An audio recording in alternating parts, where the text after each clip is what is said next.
Hey guys, welcome to Not Another Whiskey podcast and another installment of 30 Minutes With, based around interesting people within the whiskey industry. And this week, great honour for us to sit down with Mr. Jonathan Driver, who is the master for the Worshipful Distillers Company and recently held one of the most amazing whiskey auctions that the world has ever seen. The one of one auction that was held on December the 3rd in Edinburgh that raised over £3 million.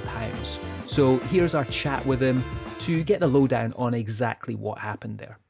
So Jonathan, it's been a little while, and it's lovely to see you again. It has been a very long time actually. You've been busy, especially over the last few weeks, very much focused on the one of one auction which took place and raised a huge amount of money for disadvantaged young people here in Scotland, which is a brilliant cause and something that I followed very fondly actually. And the more and more I learned about the one of one, the more and more I realised there was so many brilliant people involved. And Mitch was actually watching it live, and he was sending me text as he was watching it, and it was quite funny because I wasn't able to see it live sort of online. I wasn't really able to keep track of like the Instagram updates and stuff like that, but I had Mitch, who was literally tuned in, sending me updates via WhatsApp, going, "Can't believe what this is going for. Charlie's had another whiskey. Kirsten Grant is making a racket." You know. It was funny seeing that. But yeah, Jonathan, thank you for being on the show. I know you're a busy man, so great to get you on here to chat about this. And I know, right now, kind of awkward circumstances for you, not feeling that great at the moment. Yep. So just to explain who Jonathan Driver is, before we go any further, I'm going to give a little lowdown on you, Jonathan, if you don't mind. So Jonathan originally came into the whiskey industry back in '89, joining United Distillers at the time. And at this point, not at this exact point, but this is where Daz and I actually ran into you, Jonathan, when we back in our Diageo days. And at that point, you started with United Distillery. You went on to launch the classic malts. You helped develop Johnnie Walker Blue Label as well. And you were appointed Global Malt Director. From there, you moved over to White Mackay, looking after their specialist whiskies, rare whiskey director, I should say. And now you're the managing director for private clients for William Grant & Sons. And you're also the master for the Worshipful Distillers Company. A busy, busy man. Yeah. Perhaps a little too busy. God, that's a trip down memory lane. It's been such a great time to have been in Scotch whiskey. I mean, that go back to '89, United Distillers. God, it just is like another age. I should probably qualify that by saying I probably didn't invent Johnnie Walker. I'm the only person that didn't invent Johnnie Walker Blue Label.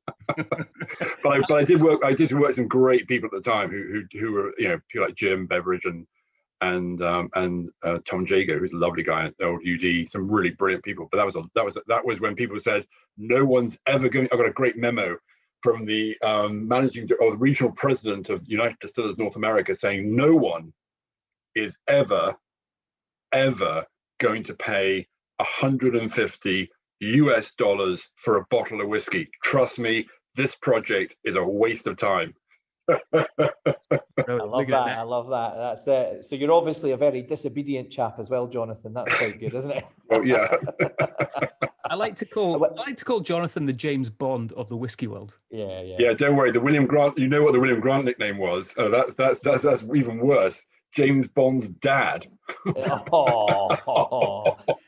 harsh. It's true though. When I met you, Jonathan, you were working very heavily on Johnnie Walker Blue, and you kind of led one of the projects, which was what was basically turning a disused area of Gleneagles into a beautiful Johnnie Walker Blue snug. Yes. And I wrote the cocktail menu for that, and I remember sitting down with you and you explaining to me the heritage and the story of the types of herbs and spices, the was it the bonnet chilies from Jamaica? Yeah. That was Dave Broom's input. I mean, that was a great bit of work there. So we made cocktails with Johnnie Walker Blue. I remember using Assam tea in one of them, and we would smoke teas and things like that. It was really, really good fun. And I remember that because speaking to somebody like yourself who was so open, so willing try new things with whiskey, as you did in the creation of Blue Label, but also how people can consume it was a massive part of that. And it was a lot of fun to work on that project. Yeah. I think Blue was a formative part of my career in terms of, I think, just the care. And I just remember my first sip of that going, because I came out of jewelry, I came out of Garrard's and Mappin and Webb back in the 80s. And I didn't. I turned up at Guinness. I turned up at United Distillers thinking I was being interviewed for Guinness. So I thought I was going for a beer job. It took me 2 years to get over the shock of working for whiskey and gin. But and then what an incredible world that was of just literally new frontier stuff. When I joined, there's Johnny Walker Red, Johnny Walker Black, and Johnny Walker Swing. I mean, that's all there was. And there was classic malts, just the 6. Yeah, I mean, so these were very early times. Early times indeed, and I think it's very similar to what you're working in now, private client. These business units that you established at Dalmore, and now that you're working very closely with William Grant on it's this area of rare whiskey has created a lot of noise, especially in the last sort of 5 years, perhaps.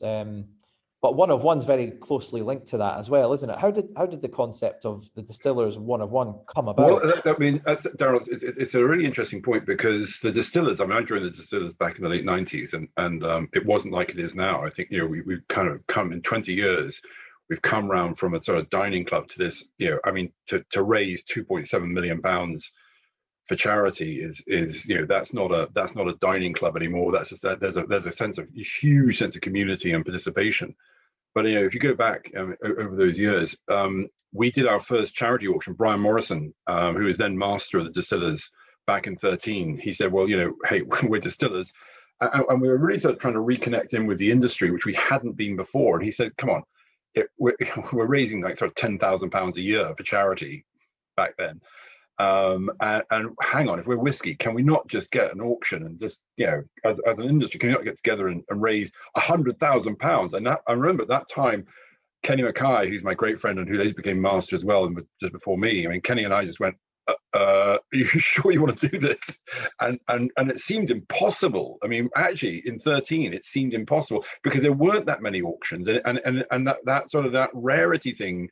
And all three of us have worked in this part of and it's not. People think it's been around forever, and it has not been around forever.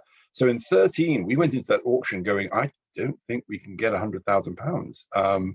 And the beautiful Bowmore, beautiful Dalmore, we did the Janet Sheed went in there as well, and some McCallans, and there's a good as a Johnny Walker director's plan. And you went, I don't think it's going to get there. And we did £250,000. It was £250,000 on the night. It was £250,000. I remember we just sat there going, "Oh my God, something changed." And in fact, many of those buyers were in the room that night, and who were here in 2021. And so it's in that time. I think what's happened. We did one again in 2018. We did £220,000 at the Mercer's Hall, but we were learning. I think we were learning. Actually, that was sort of 5 years later, and we learnt one huge truth about these auctions. If you want it to work, you've got to make the one of one. I think Richard Patterson, I made an amazing Dalmore. The boys have made an amazing Bowmore for the first one, which carried a lot of the actual contribution. And the second one, we didn't get quite so many sort of one of ones. People said, well, actually, I'll give you a very valuable bottle of whiskey, but then it had a rate card value, and it was never going to go beyond that. The idea of an auction where every single thing, at whatever level you participate, but every single thing is just the one of one, then suddenly the game's afoot. And I think we saw that at Barnbougle on the 3rd. It was people going, if I don't buy this, I won't get it. There won't be a second chance. So there's two parts to that, isn't there? There's the people who are out there looking for these absolute gems, these historical bottlings, ultimately is what they are. And there's something else here, Jonathan, that really struck me was the collaborative nature, the coming together of who are on the pitch, normally competitors, but actually setting their differences aside for something really important, which is a great charity. How did you find that, going between the master distillers, the companies, the marketing guys to create some of these products? That must have been a good challenge. And 37 companies. And I've just written a note to Brian Donaghy at White Mackay just to say thank you. And I sat with Brian 1 year ago, almost to the day, chatting about this. So I mean, it's I've got to say, the donors, it's extraordinary, because frankly, at the very beginning, at the very get-go, you could have said, and no one would ever have judged you differently, said, come on, guys, it's a pandemic. I mean, we've got the industry's upside down, the business is, I mean, nothing. And so for 37 companies to go, well, okay, fine, okay, we'll take it on, we'll make something unique at whatever level. We'll get involved in this at whatever level. You've got to say, take my hat off to all 37, because I don't think I've ever been, and I have been around. I have done things, I have seen things, I have been around, and I have never been more proud to work for the Scotch whisky industry than I am today, because actually we all just mucked in. And I mean, to be brutal, it really didn't get going until the spring. In my company, William Grant & Sons, we were kind of getting there, but it really only sort of started going at the spring. So we have had to change almost, I mean, you'll know, almost every way of working to make these things happen. And so just fabulous, because there are these great characters all over the place working together for this. And I think that's the collective endeavor piece, which is you've gone, this is something which we should do. We should use these assets, and they are valuable to us commercially, but they are assets. And is there a way then of turning it into doing good? I mean, we're not going to get through this alone. This is a powerful message for all of us, is we're not going to get through this alone. We're going to have to help and use the best of what we are to do that. And I think that's what everyone picked up on. And I'm having chats already with people saying, we're back in, we're going to 23, we're going to do the next one. The idea here is Hospice de Beaune, a biennial style auction every other year. I tried for every year, but everyone just said, you've got to be kidding.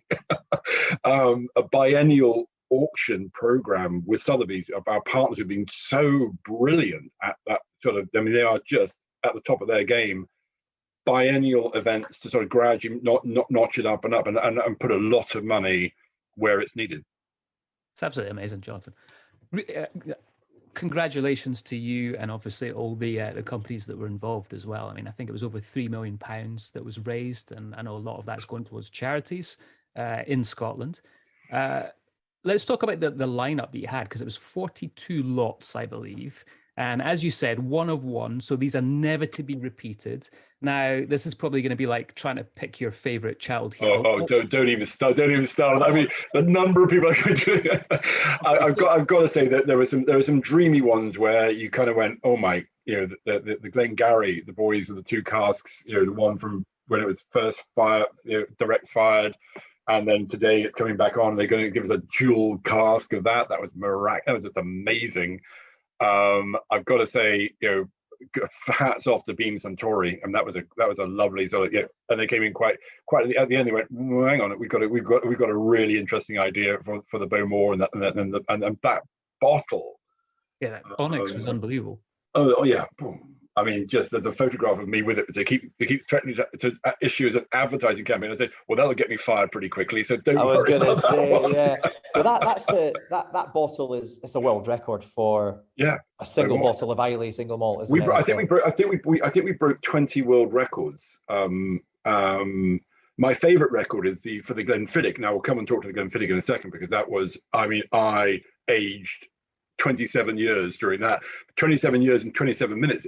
I think Jamie Ritchie, who's the head of wine and spirits at Sotheby's, has said that could well be the longest tussle, the longest battle for a bottle in the history of wine and spirits at Sotheby's. And if you watch it, and Mitch, you saw it, I mean, that one was, and I think that there's a great feedback from the guys at Sotheby's. Just said it was probably one of the most emotional auctions they've ever seen, in terms of the both the warmth, as you said, it's a great big collaborative thing, but also just the raw emotion and the battle for that Glenfiddich bottle.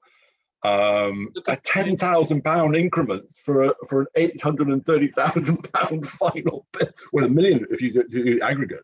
I was going to say, Yeah, you don't want to 10,000 sneeze. You don't want to sneeze at the wrong time when that's going on, you know. Oh, hello. Oh, no, not me, not me. But that was, we want this. I mean, I think we want it. This has got to be entertaining. It's got to be, for the buyer. And I put my hand absolutely on my heart and say, anybody who bought any of those lots has done well. They've done well because I think in years to come, they were there at the first one, but also, we know where the market's going. Whiskey's always going to be rare. I mean, you can't make these things overnight. It's going to be an amazing thing for everybody. But I think the character of the industry was right there in the room. You had these big sort of characters. You had Ken Greer, my great friend. He's there at the back, so having sort of helped a number of people do this. You've got Charlie in there, Charlie McLean, providing the backdrop. You've got Lord Harry Dalmeny up there on this, and the auctioneers were, I mean, proper showbiz. I mean, that was proper. I got people who said, I got someone last night said, I tuned in to watch a couple of lots and I stayed for 2 hours because you just couldn't take your eyes off it. I loved the way they were commenting, like, I had a couple of drams before this, and might have turned into a bottle now. It was brilliant. Please move to £20,000 increments, or I'll cry. So I think that's what we want. The three of us all know. Whiskey as a category is about the characters, about the people, and it's about this giant. I said something, a giant heart. I've met people. I mean, and I met people who probably, in terms of their public perception, as a lovely character. You remember Turnbull Hutton? Turnbull was the great sort of production director of United Distillers. I mean, someone who, frankly, is Dave and I, Broomy and I have spoken about this.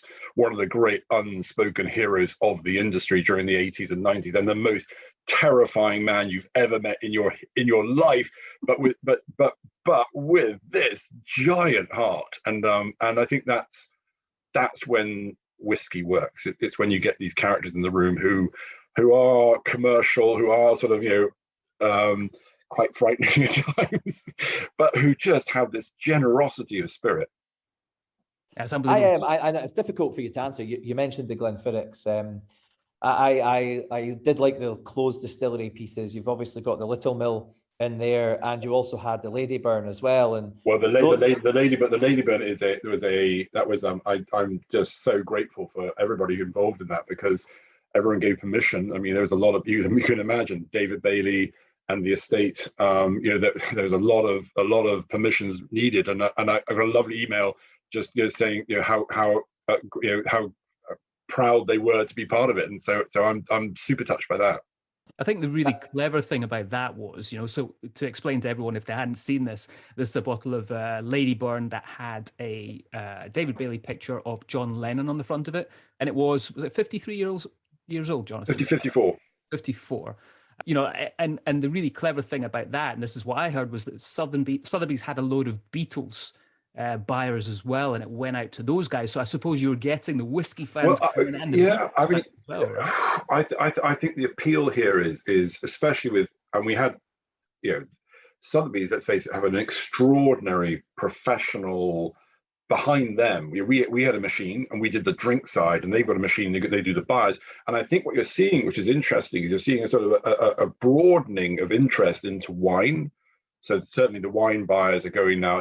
We all three of us know that wine buying, there's enormous connectivity between wine buying and whiskey buying, at that level. But equally, I think when you get things like that, which have got a sort of almost like an art dimension. I thought the Glenturret, the Lalique was almost like a piece of just incredible. The Lalique bottle itself was a beautiful thing. I mean, and people say to me about packaging, aren't you just doing packaging? And I go, it's all together. It's a gestalt. It's a beautiful liquid, and of course, we all know. I mean, we've all had our beautiful liquid in a lovely old-fashioned sample bottle. But isn't it more lovely to have it in something that's been really thoughtfully put together to kind of bring the best of it out? And I go, that's a huge part of all this. That's unbelievable. So you said this is going to go on next year. What are the ambitions going to be? Just to stop everybody involved passing out. Not next year, but in 23. We'll be back in 23. So biennial. So what I like is everybody takes the opportunity to go, right. Let's just we're going to go back. We're going to give everybody Christmas off, and then come sort of Jan, February, start the conversation again, because I think it requires it some. We really were, and as I said, I have such respect for everybody who participated, because they had to say yes, go, not yes, and we'll just sit here for a while and have a think about it. We'll sort of meander through. No, yes, go, design, make it happen. If we had more time, I posit the thought, which is actually, and with everyone now looking at this one, I think everyone's going to go, okay, that's what this game is all about, and therefore they'll spend next year, and it'll probably be what we don't know. We don't have the date in 23 yet, but it'll probably be the autumn of 23. But remember, if you don't, I mean, as with all years, blink, it's Easter. Blink, you got you got a year till the next summer. Blink, it's a year. Blink, and it's sort of 23. So it's important to give everyone lots of time to think about this. Yeah, it's going to be fantastic. I'm really excited to see what you guys do. I mean, I'm assuming you're going to go for about 5-6 million for the next auction at least. Right? Don't be. I was given one instruction by the entire team. They said, "Do not mention a number." Don't mention a number. And the other thing is I've got Mitch a piggy bank for his Christmas, Jonathan, so he can get saving for the next Ladybird. Put those Christmas 6 mini bits into it. That's what, lots of them. In fact, lots and lots of them. As by that point, the podcast will be so successful that we'll be able to put in a Not Another Whiskey podcast bottle. There you are. Well, of course, Not Another Whiskey. So 1 and 1 by definition. Fantastic. I think we all walked a bit taller afterwards. I think everybody, I mean, the giant number of people, as a thank you to the distillers, everyone, the volunteers and the distillers. We had some amazing people working on it. Young man Jonathan Finley, who was our sort of development manager, he worked on that. And people really went the extra mile. I mean, everybody. This was not. Remember, this cannot have been in anybody's objectives at the beginning of the year. So everybody who took part in it, everybody, that could be packaging, it could be liquid, it could be. I'm just going through my William Grant and Sons, the checklist. I mean, there's a big email to say thank you, and there's a big email to a lot of people who stepped up. I mean, frankly, across all the different distilleries, the companies, the blenders, so many people gave so much time in a rubbish year. I mean, I could say I would not have blamed anybody for not taking part by saying I've got a few other things on my mind. So I'm just, as I said, so proud of everyone. I mean, it's a great day for Scotch whisky as a category.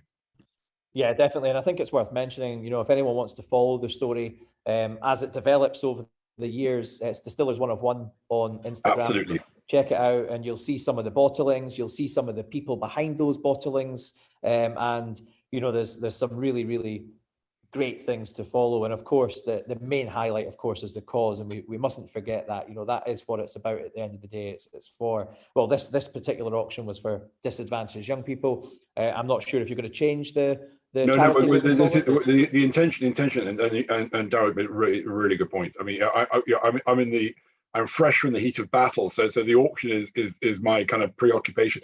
As we go into next year, the whole idea was to set up a youth action fund where all the money goes into that fund. The management of it is the costs are taken outside. So everything made, the hammer price goes into that, into charity and goes into, and the funds go into this youth action fund. And it's about getting down into communities and actually having impact on individuals in communities in Scotland and changing lives and bringing people back to work, empowering people to kind of get, to come through all of this. So there'll be more coming out about that, because I think the stories that will engender as much part of this. It's not auction, it's auction impact, and kind of make it really making a difference. Good. Jonathan, thank you very much for your time. Always a pleasure.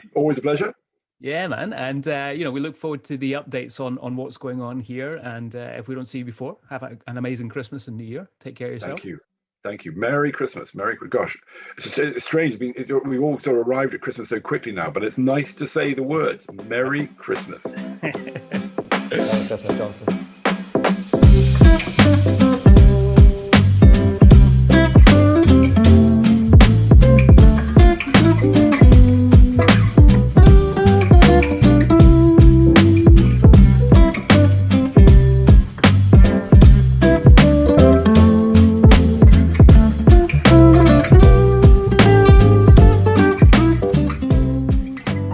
Christmas, you filthy whiskey animals.